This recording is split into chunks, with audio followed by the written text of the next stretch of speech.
Hey guys, it's Michelle here with ihelpmoms.com, where we are on a mission to connect you with experts that make motherhood easier, healthier, and happier. And today we're talking about a subject that so many parents want desperately for their children, but we don't always know how to make it happen, and that is how to raise confident kids. And I think it's so interesting, this first point, is why is it so important to let our kids dream out loud? We are all born with gifts.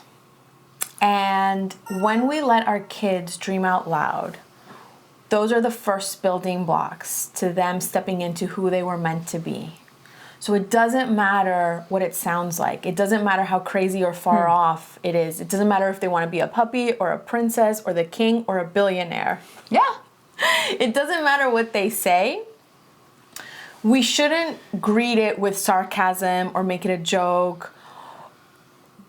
They are tapping into something inside of them, and we should create an environment to help nurture and foster that. So if they want to pretend to be a puppy, great. If they say they want to be a billionaire, instead of saying, oh, you can't be a billionaire, say like, awesome, what are you going to do when you become a billionaire? So let's embrace them dreaming out loud, because they are talking about, what they are doing when they dream out loud is they are tapping into their talents and their desires and their passions, and they're just using their imagination to bring it to life. I love that. How important is setting the stage for that? Oh, I absolutely love it.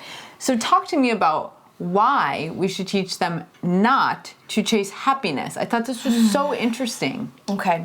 So chasing happiness by itself is almost like a mirage in the desert. It's like you'll never catch it. You will never catch it if you are just chasing happiness for the sake of happiness. Happiness is a byproduct of really good systems in place. Interesting. So when you have good systems in place, you actually get to sit back and enjoy the result of the happy system in place, or the good systems in place, right? So there's a very big difference between joy and fulfillment and allowing myself to follow what feels good, to chasing happiness just for the sake of happiness. Interesting. So something that I teach my parents is your job as a parent consists of 3 things: to love them unconditionally, to protect them, and to guide and teach. And nowhere in your job description is to make your kids happy. Wow. That is everybody's job. Everybody's job is to find the things that bring us joy, is to get clear on what makes us happy, but you shouldn't chase happiness. You should chase your passions. You should chase the things that are the steps and the next baby steps that are going to help you turn into the person who you want to be. So when you're doing that and they watch you do that, they're going to do the same thing. Wow. I absolutely love that. So tell me, what does it look like to create a household, a daily household, that is supportive of building confident kids? What does that look like? So we have an amazing opportunity today with all of the variety from every after school activity that you could imagine, like literally everything you could imagine, from entrepreneurs camp to princess ballerinas to cooking to whatever it is. Your child was born with innate gifts. Yep. And in addition to those gifts, they also have interests and passions. So your job as the parent is to intersect their talents with like what they're naturally good at and what they love.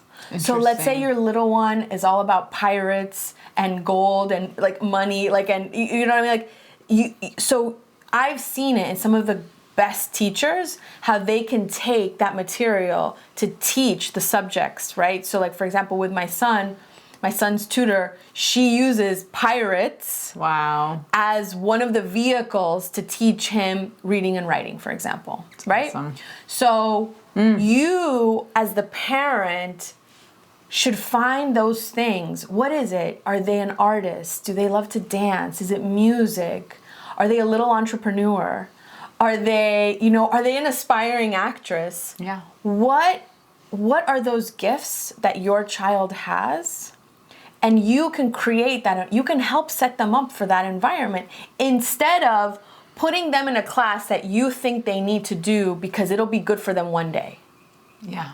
So, right, so like there are some parents that are like, you need to take golf because one day that's gonna be an important thing. Well, if the kid hates golf and he doesn't like golf and he doesn't see anybody else playing golf, it kind of doesn't make sense. You know what's interesting is sometimes it can seem arbitrary, these examples, but literally, we had an amazing young lady with us earlier, and her dad pushed her into tennis her whole life.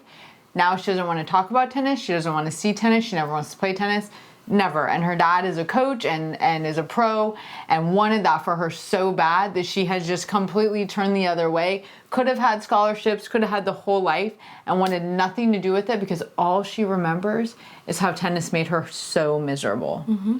Because although she had the talent, she never had the passion. Mm-hmm. So I love examples like this that give us foresight into the future of those what ifs, so we never have to regret our parenting and really can be proactive about our parenting and creating happy, healthy families with tips exactly like these. So amazing. Love, love, love these insights on creating confident kids, letting them dream out loud, and making sure that we're truly watching and observing curiously, a saying from my favorite therapist, being a curious parent and helping our kids reach their true destiny. So if you like our positive parenting foundations, make sure you tune in with us every week as we make motherhood easier, healthier, and happier. Subscribe, follow, and make sure you hit that bell for notifications. Thanks so much. See you soon. Bye.